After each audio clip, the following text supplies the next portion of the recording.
ating Pangulo, mga kababayan! Tayo ay nanindang, tayo ay pinagpasilan ng taong ating binoto, dinalan. Kaya ngayon, mga kababayan, klaro-klaro, itapawanan ko si General Romeo Pradet, Secretary ng Armed Forces of the Philippines. Nagbito ako kayo support sa inyo, Commander-in-Chief. Hindi lang sa dapat mag-resign. The people, tayo mga taong tayo, you are fired, Mr. President, Mr. Marcos, you are fired. You are resign. Muli, sa ating mga kalusan, sa ating mga sunuluan, ang ating kalusan,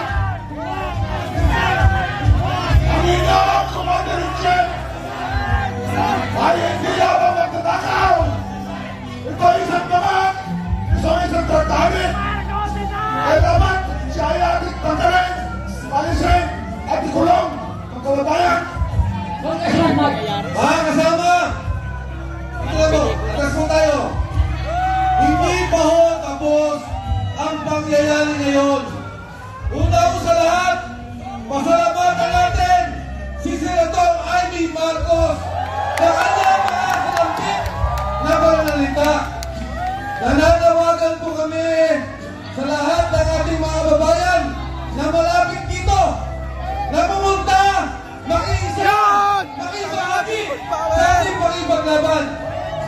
At yung binanggit ni General Bokis, ang ating pong mga opisyales sa Armed Forces of the Philippines, ang ating pong mga opisyales sa kapulisan, ang ating pong simbahan Katoliko, ang ating mga kababayan, wala na po tayong kulay, dilaw, pink, pula, berde, magkakaisa po tayo na barko ng sambayanang Pilipino.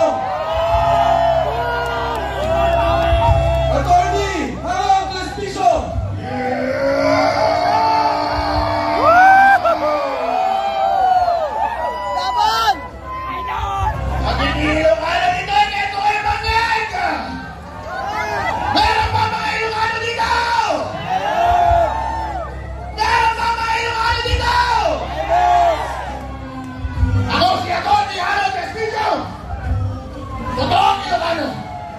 Kita nyo naman sa aking balat.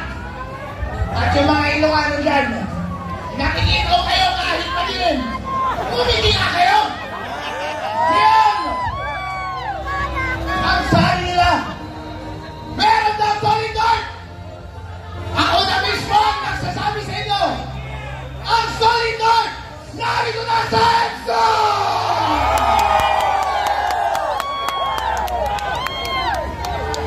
Ako ay bumali pa. Papunta dito sa Maynila. At gusto kong sabihin sa inyo, ang gaganda at ang gwapo nyo pala. Ang pumuti nyo pala. Pero iisa lang ang ating damdamin. Naskam tayong lahat. Naskam pa tayo. Hindi noon na ikaw ay nangangampanya, nagdalag ka namin dahil sa wakas, ibabalik mo ang dignidad ng mga Ilocano. Ilang dekada kami ay nahihiyak dahil kapag sabihing Ilocano, sino ang marinig ko na politiko na malakas na nalinote?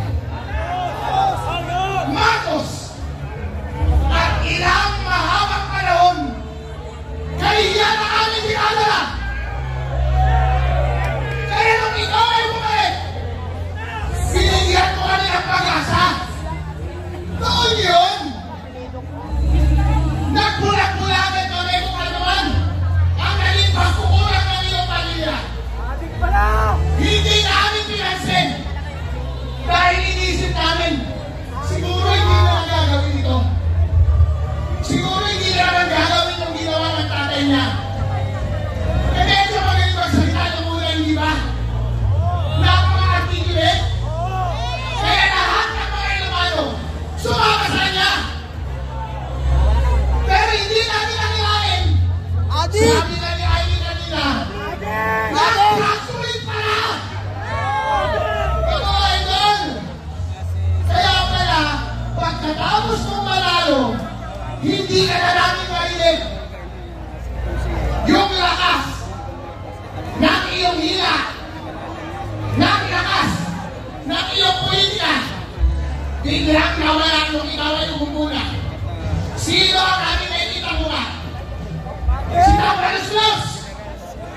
Hindi yan ang sinuwataan namin.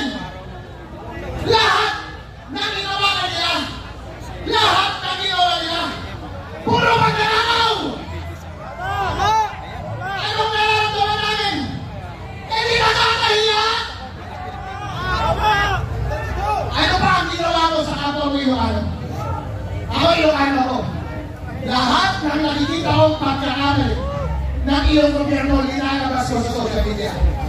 Ano ang ginawa mo? Kinasuhan mo ako at pinakulong mo ako. Bukid ng manong! Bukid na! Okay na namin mo na natiday! Bukid na! Ba't ka gano'n? Bukid na! Ikaw lang si George!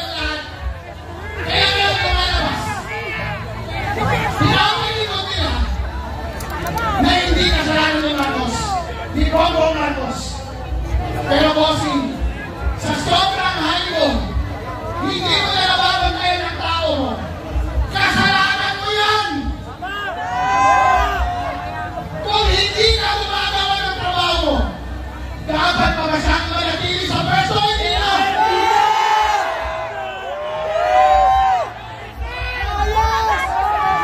Mga Pilipinong may dignidad. Lahat ng mga pinakamatatapang ay narito na. Kahit na sino Pilipino na nakikita na binabawi na sila ng kanilang liderato, ng kanilang presidente, hindi na sila nilarespeto. Kahit pareho pa kayo ng salita, kahit pareho pa kayo ng maitim. Pero, kung ikaw ay garapalang tulak, ayaw ka na namin!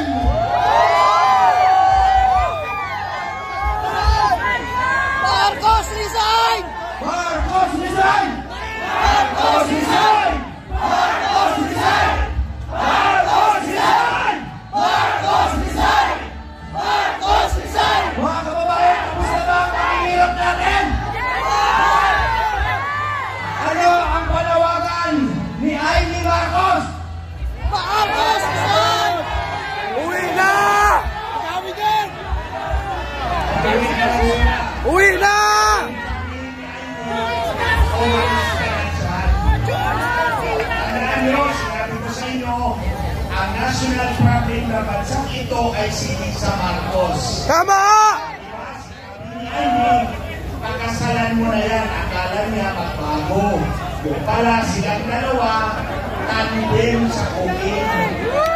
Ngayon, itong 100 billion na in-insert nila sa budget, tinatanong nila, bakit kailangan mag-insert kung pwede mo namang ipasok sa National Expenditure Program? Simple lang ang sagot.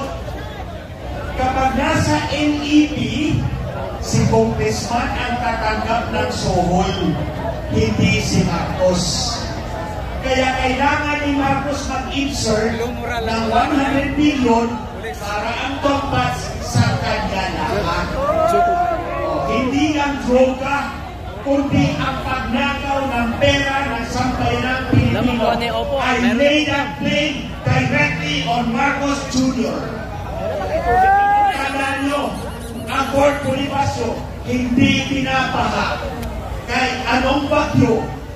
Pero bakit yung komunidad natin ulan lang, bahag na at hindi na susunod ang problema dahil ninanakaw nila, and nobody exemplifies more than this president. Ito, basta Marcos magnanakaw, alam na natin yan. Ngayon, ito, General Browner,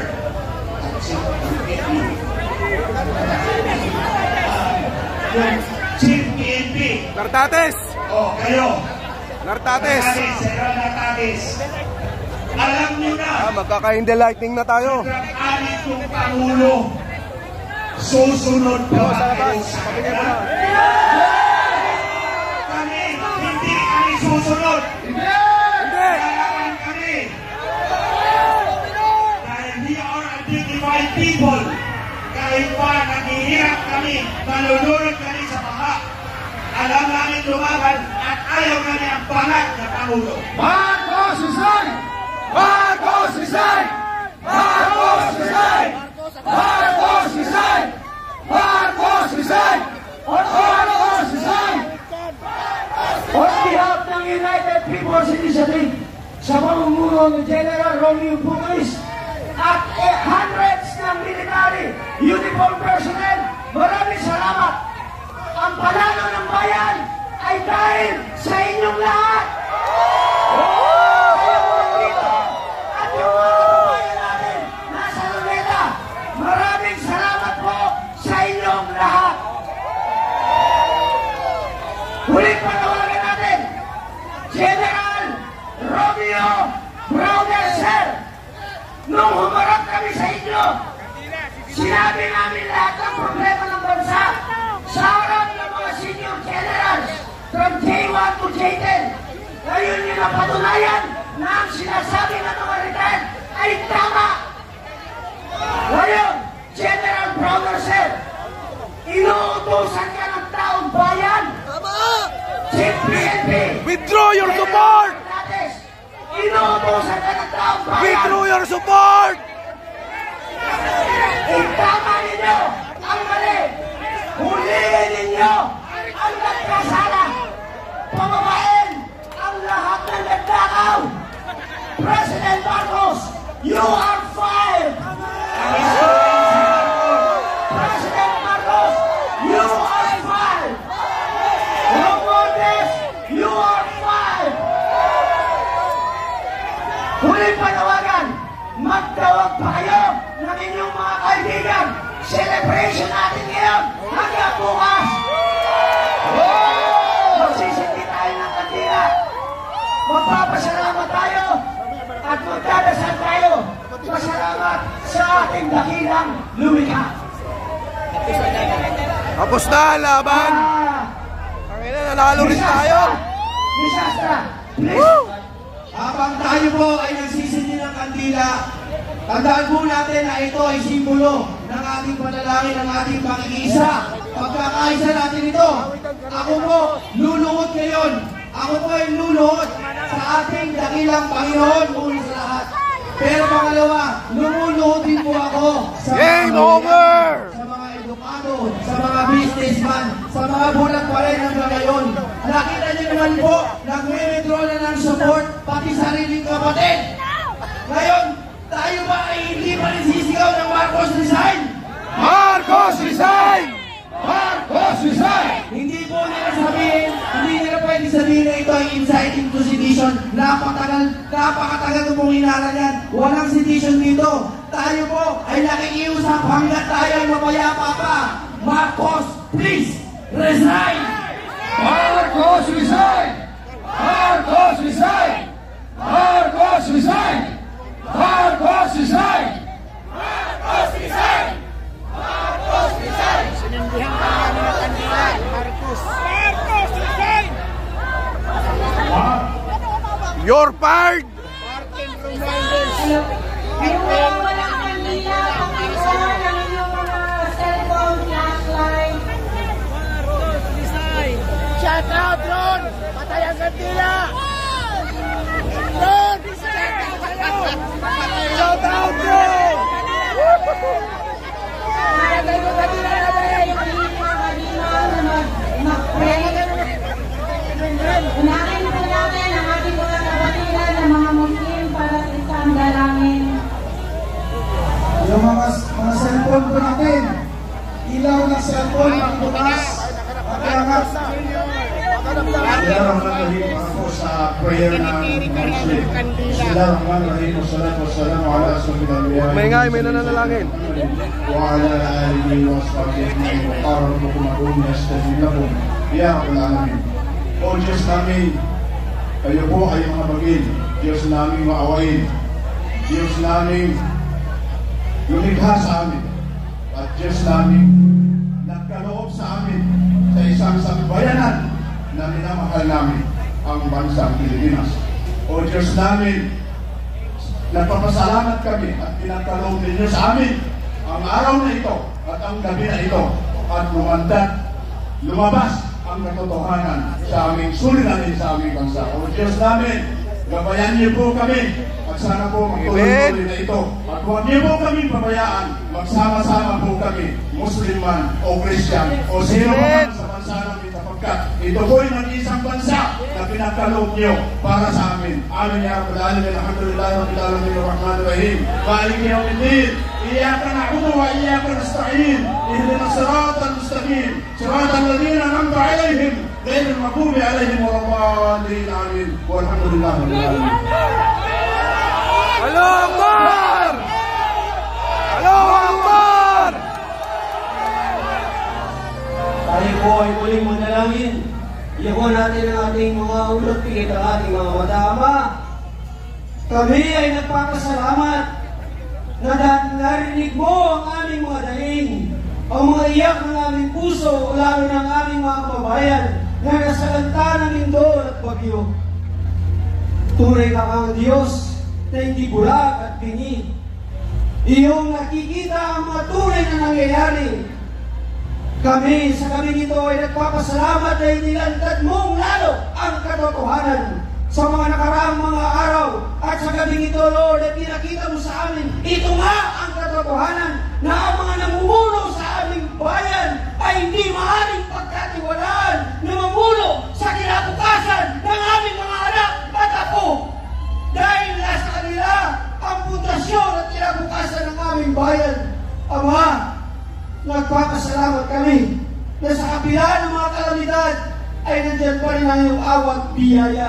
At sa darating ng mga araw ay makikita namin ang panibagong araw at sigla ng aming bayan kung ang mga namumulong ito ay mawala na sa kanilang mga posisyon at muli kami magsimula bilang isang bayan na nagkakaisa.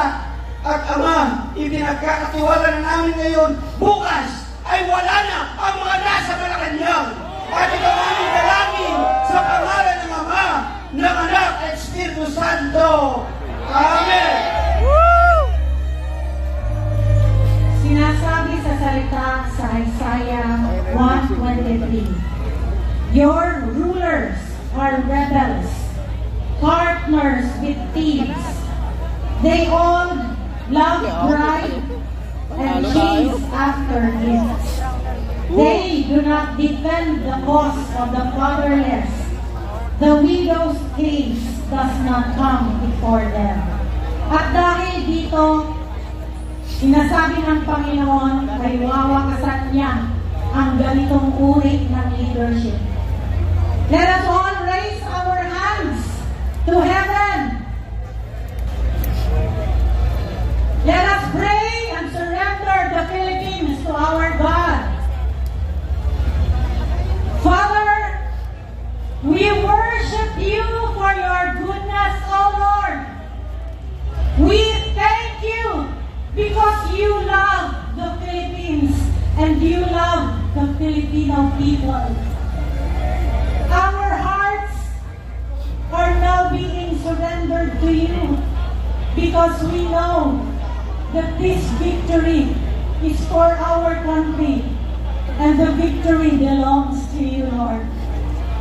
You, Father, are able to judge both the body, the soul, at wala pong makakaligtas sa iyong katotohanan.